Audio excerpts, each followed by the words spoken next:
It's remarkable that whenever you read an article about Yemen in the main media, the central role of Saudi Arabia and the United States in the tragedy is glossed over or completely ignored. A recent Washington Post article purporting to tell us how things got so bad explains to us that it's a complicated story involving warring regional superpowers, terrorism, oil, and an impending climate catastrophe. No, Washington Post, it's simpler than that. The tragedy in Yemen is the result of foreign military intervention in the internal affairs of that country.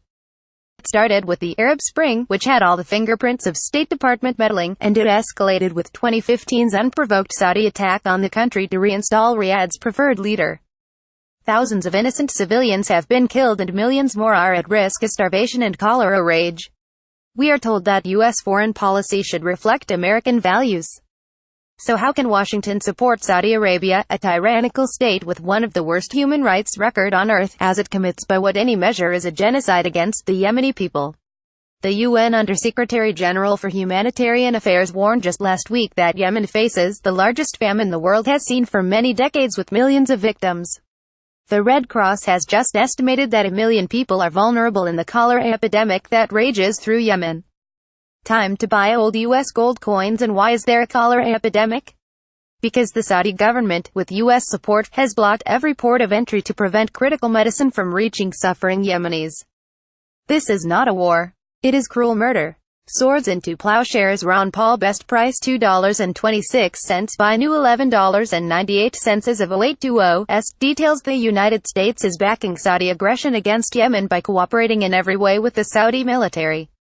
Targeting, intelligence, weapons sales, and more.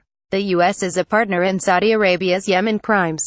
Does holding hands with Saudi Arabia as it slaughters Yemeni children really reflect American values?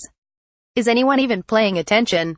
The claim that we are fighting Al-Qaeda in Yemen and thus our involvement is covered under the post-911 authorization for the use of force is without merit. In fact, it has been reported numerous times in the main media that U.S. intervention on behalf of the Saudis in Yemen is actually a boost to Al-Qaeda in the country. Al-Qaeda is at war with the Houthis, who had taken control of much of the country because the Houthis practice a form of Shia Islam they claim is tied to Iran. We are fighting on the same side as Al-Qaeda in Yemen. Adding insult to injury, the U.S. Congress can't be bothered to even question how we got so involved in a war that has nothing to do with us. A few conscientious members of Congress got together recently to introduce a special motion under the 1973 War Powers Act that would have required a vote on our continued military involvement in the Yemen genocide. The leadership of both parties joined together to destroy this attempt to at least get a vote on U.S. aggression against Yemen. As it turns out, the only members to vote against this shamey-gutted resolution were the original members who introduced it. This is bipartisanship at its worst. U.S. involvement in Saudi Arabia's crimes against Yemen is a national disgrace.